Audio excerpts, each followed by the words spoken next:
Germany's economic model is broken and no one has a plan B. This is a report by the Wall Street Journal. And it looks to a small German town, Ingolstadt, in Germany. Christian Scharf, the mayor of the city of 140,000 people, Germany's second richest, is looking for ways to save close to $100 million. Audi was headquartered near the Danube River. They used to pump over $100 million a year in municipal tax into Ingolstadt's coffers through its parent Volkswagen, but those flows dried up over a year ago. Audi in November reported a 91% decline in operating profit for the 3 months through September and has been cutting thousands of jobs in Germany. Audi's business in China, where Germany's flagship car industry used to make a big chunk of its sales and an even bigger chunk of its profits, shrank by a quarter in the 9 months through September from a year earlier. Chinese car makers, once mocked by Western auto executives as primitive, have turned into formidable rivals, gobbling up market share in and outside China. Slowing economic growth in China and growing competition from companies there have undercut German industry as a whole. Combined with exploding energy costs and the threat of new trade tariffs, the forecast is grim. And so gross domestic product has roughly flatlined since 2019, and so Germany is no longer growing. America has typically been a relief valve because we buy a lot of German products, but Trump is now threatening to disrupt global trade with a slew of tariffs that would raise barriers in the U.S., Germany's biggest export market. For Germans who will elect new parliament next month, this is a scarier version of the mid-2000s when the unemployment rate reached 12%, double today's rate. And so Germany is in trouble. Their economy is shifting. They've been a huge producer of industrial goods, not just cars, and they've had this export-reliant model. But Germany specifically really versus places like France and Spain. Not many American tourists and just tourists globally are saying, I want to go on a beach vacation to Germany. I want to go on a ski vacation to Germany. So they don't have that consumption-based tourism economy that really props up Spain, even though Spain's industrial economy is much weaker. Yep. And so Germany has 83 million inhabitants. It grew into the world's third largest economy by making and exporting the engineered products, cars, robots, trains, factory machinery others wanted to buy. Now the world is turning its back on made in Germany, and Germany has no plan B. They were spoiled over many years. This year, the crisis turned political. Most polls show the economy has upstaged immigration, security, and climate change as voters' top concern. Germany was very, very concerned with climate change for a long time. They shut down a lot of nuclear power plants. You have to imagine that made them the car manufacturers less competitive, just increasing. I mean, think about how much energy it takes to produce a car. It's insane. It's in ton. These factories draw huge amounts of electricity. While Germany is making its car manufacturers use solar, China is like, we will give you trillions of pounds of coal to burn right next to your factory and make as many cars as you can.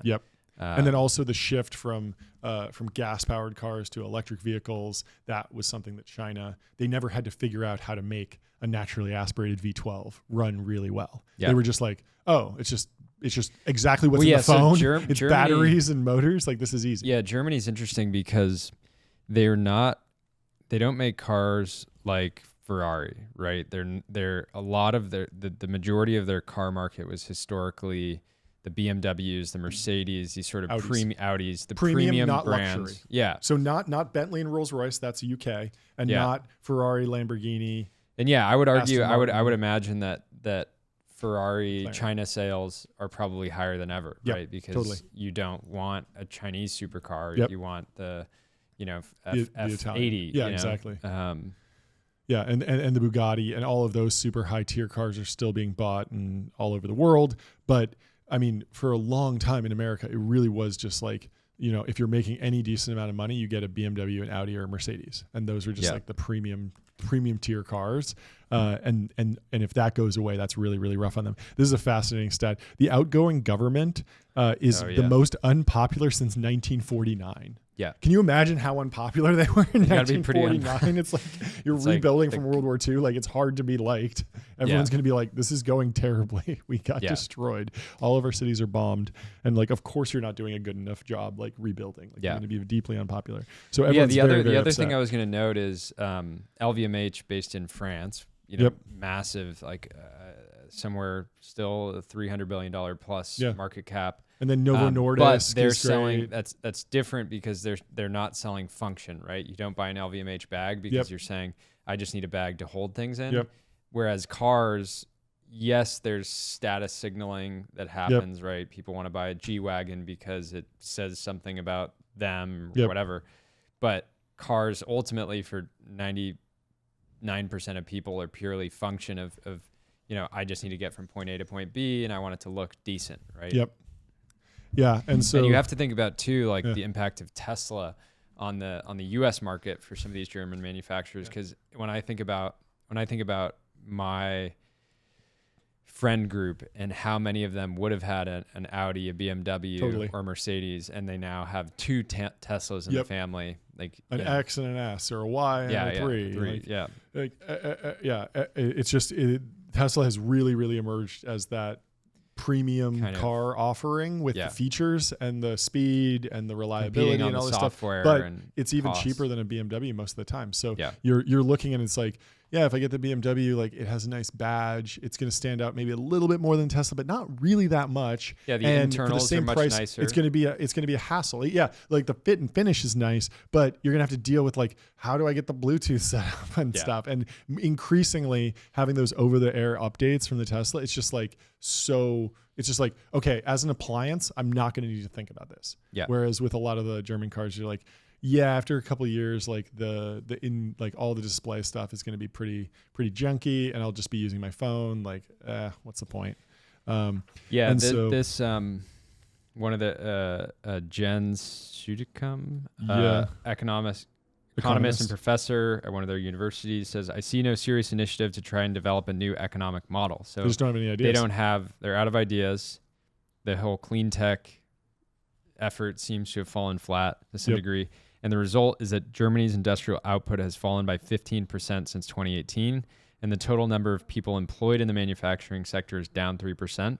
So that's just having your output fall by 15% is just devastating for most industries. So I don't think this article almost understates it. I mean that's why wreckage, that's why 90% of their operating profit is evaporated. I mean the wreckage from this is insane. Like, say you can't simply replace a company with 40,000 employees because Audi pulled out. Audi declined to comment, and then they're interviewing like local businesses. So the Block Hotel said revenues declined by 10% since 2019 as conventions dried up. Room rates are down 15%. There's a master carpenter with 16 employees, probably just doing like woodworking, odd jobs for like, somebody moves in, they need their house changed or they need to build something. Their order books are shrinking, and inexperienced carpenters are finding it harder to work. In the medieval city center, which is kind of crazy, must be really beautiful. Restaurateurs complain of being squeezed after Audi canceled Christmas dinners. So like, the corporation's not there. A lot of those like big corporate parties are just high margin, expensive things. Local another businesses. stat here, manufacturers in Germany's metal and electrical industry could lay off as many as 300,000 workers over the next 5 years, which is just like, imagine where do you go? Your output is shrinking. 300,000 people that presumably are, fairly highly skilled now are just, where do they go? Right. Yeah. And the really like odd thing is that they're so focused on industrial manufacturing capacity that they really lag behind in software and artificial intelligence. R&D investment is 3.1% of GDP. It's 3.6 in the US and 5.2 in South Korea. And they've underinvested for decades with a depleted transportation infrastructure, including trains that no longer run on time and a military that is a shadow of what it was during the Cold War.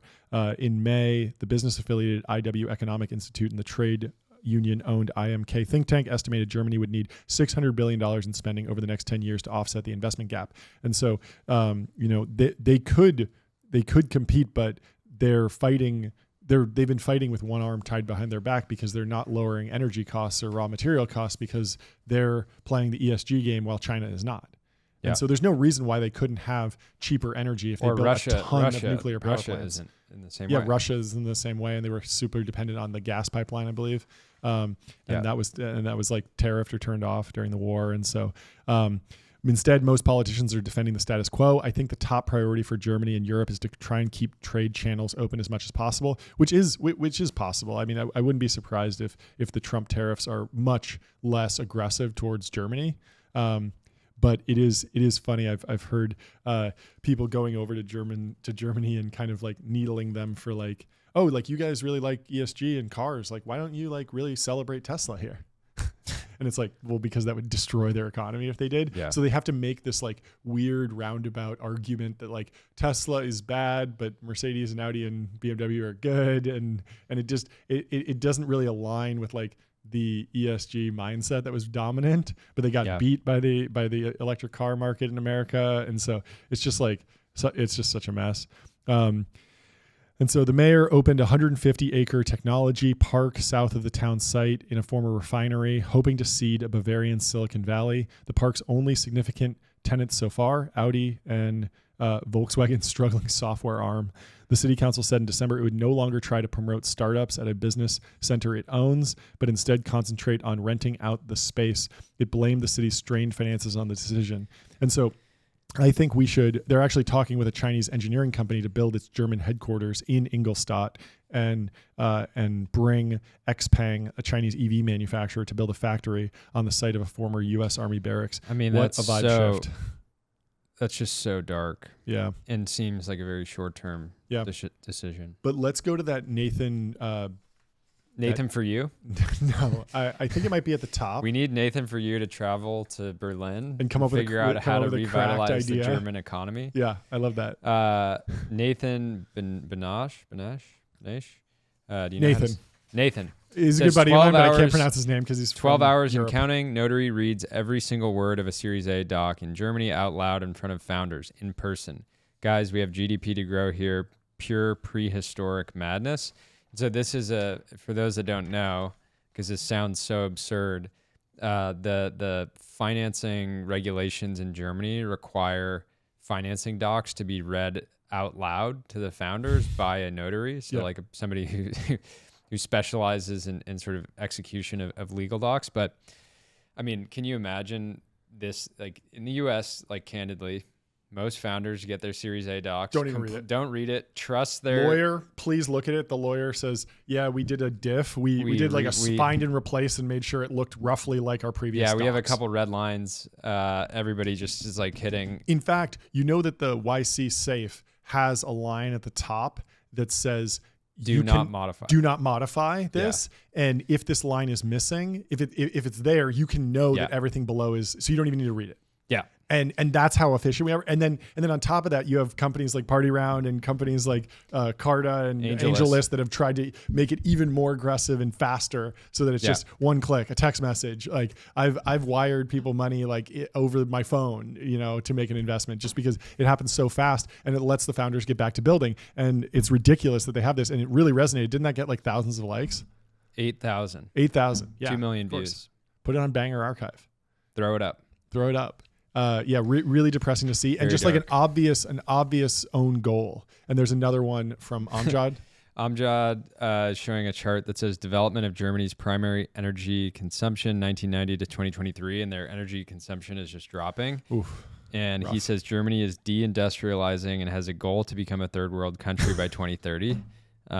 Brutal. So, just really dark. I mean, can you show the... There we are. You can just see dropping off slowly, not what you want. I mean, energy production and consumption is like the goal for some of, like George Hotz was talking about this, how energy production per capita is the number one stat of progress. And when you look at 1970, where there's like this kink in the graph, that's the real problem. And once you get to more energy production, you just get like the innovation is all downstream of that. Like the flying cars produce more energy. All this, everything just requires more energy. And when you're getting diced, you require more energy. Exactly, right? exactly. And so like and as we've said, it's underpriced to be diced. It is. Getting diced is massively still underpriced. Still underpriced. So very sad to see. Get it together, but Germany. You're on notice. So the outgoing government is the least popular government since 1949. Yep. You have to imagine that if they get a highly motivated leader, somebody like the Argentinian president, Milei, that you could, this is a highly skilled, highly educated, historically one of the sort of one of the industrial centers of the world. Yep. If they can fix their regulations, make it easier to raise money, make it easier to invest there. Like imagine if you had an opportunity to invest in a German founder, and they're like, well, like I'm gonna need you to come fly here to sign these docs or whatever. You'd probably just be like, no, I'm just like, I have so many other companies in the US that I can invest in. So anyways, sad. Let's turn around, Germany. Yeah. We've got You're some on notice. German get it together. blood. Let's get it together. Moritz, do your thing over there.